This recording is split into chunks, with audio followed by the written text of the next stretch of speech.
Hello children, how are you all? I'm sure you all are doing really good. So children, let's begin with our next chapter, which is the United Nations.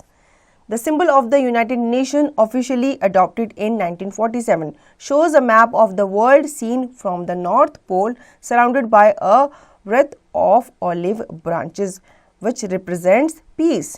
बच्चों, United nation का जो symbol है वो आपको पता ही है और adopt किया गया था इसे कब 1947 में. ठीक है, ये आपको मैप शो करता है वर्ल्ड का, जो कि नॉर्थ पोल से आपका सराउंडेड है. कहाँ? वृत्त ऑफ ऑलिव ब्रांचेस, और ये रिप्रेजेंट करता है पीस को.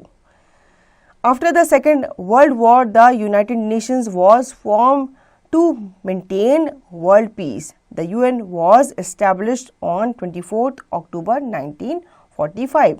ठीक है, जब वर्ल्ड वॉर सेकेंड छिड़ा था तो तब ये जो यूनाइटेड नेशन है उसे फॉर्म किया गया था ताकि वर्ल्ड पीस को, विश्व शांति को कायम रखा जा सके. The headquarters of the UN is in the New York City. The land and building are not part of US.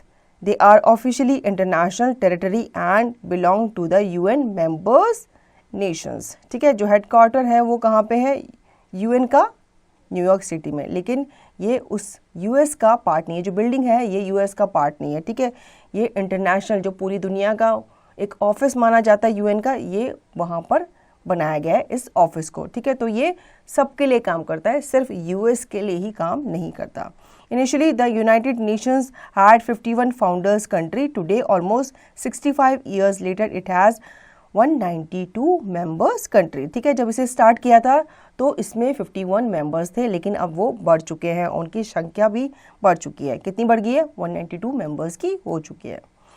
First complete the names of the 5 organs of the UN. अब यहाँ पे आपको 5 ऑर्गन्स दिए गए हैं, हमें उनके नाम जो है कंप्लीट करने हैं. ठीक है, फर्स्ट है यहाँ पे इट इज जनरल असेंबली. ठीक है, असेंबली दिया गया, आपको यहाँ पे जनरल लिखना है. सेकंड है आपका सिक्योरिटी काउंसिल. थर्ड है आपका economic and social council. Fourth है द सेक्रेटेरिएट. फिफ्थ है international court of justice. Now second, tick on the 6 official languages of the UN. अब बच्चों यहाँ पे आपको लैंग्वेजेस दी गई हैं. ठीक है, आपको 6 ऑफिशियल लैंग्वेजेस को टिक करना है, जो कि किसकी है? UN की है. फर्स्ट यहाँ पे दिया गया है Hindi, second English, third German, fourth French, Italian, Arabic, seventh Spanish, Russian, Chinese, Japanese. तो इसमें से जो 6 ऑफिशियल लैंग्वेज है बच्चों, वो कौन कौन सी हैं? वो है हमारी second, tick on the 6 official languages of UN. First Hindi, second English, German, French, Italian, Arabic, Spanish, Russian, Chinese, Japanese. बच्चों यहाँ पे पूछा गया है कि आपको इनमें से 6 ऑफिशियल लैंग्वेज जो है UN की, उन पे ही टिक करना है. तो वो है बच्चों second English, sixth Arabic, fourth French, seventh Spanish, eighth Russian and ninth Chinese. Third, name them. First secretary general of the UN. बच्चों आपको बताना है फर्स्ट सेक्रेटरी कौन थे सेक्रेटरी जनरल UN के. तो वो थे बच्चों Trygve Lie. Second, present secretary general of UN. Who is he is Ban Ki Moon. Third, 5 permanent members of the UN. कौन कौन से हैं बच्चों? China, France, Russia, UK and USA.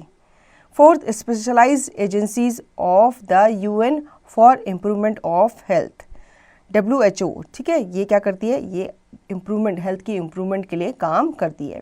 Fifth, coalition of developing nations founded in 1964. ये कौन सी थी बच्चों? ये थी group of 77. Fourth, name the US agencies to which these emblems belongs. बच्चों आपको US एजेंसीज के नाम बताने हैं जिनसे ये एम्बलम, जो सिंबल्स हैं, वो बिलोंग करते हैं. तो फर्स्ट इसमें आपको दिख ही रहा है, ये है FAO का सिंबल, जिसकी फुल फॉर्म है Food and Agriculture Organisation. Second, ये सिंबल भी आप पहचान पा रहे हो, ये है यूनिसेफ का सिंबल. ठीक है, जिसकी फुल फॉर्म है United Nations International Children Emergency Fund. Third है बच्चों IAE का सिंबल, जिसकी फुल फॉर्म है International Atomic Energy Agency. Fourth है WHO, जिसकी फुल फॉर्म है World Health Organisation. Amazing fact, UN peacekeepers are also known as blue helmets. These military and police personnel from member countries help to diffuse tension that may exist in different parts of the world. So children, I hope you understood the chapter. Now you can revise and practice the chapter by yourself.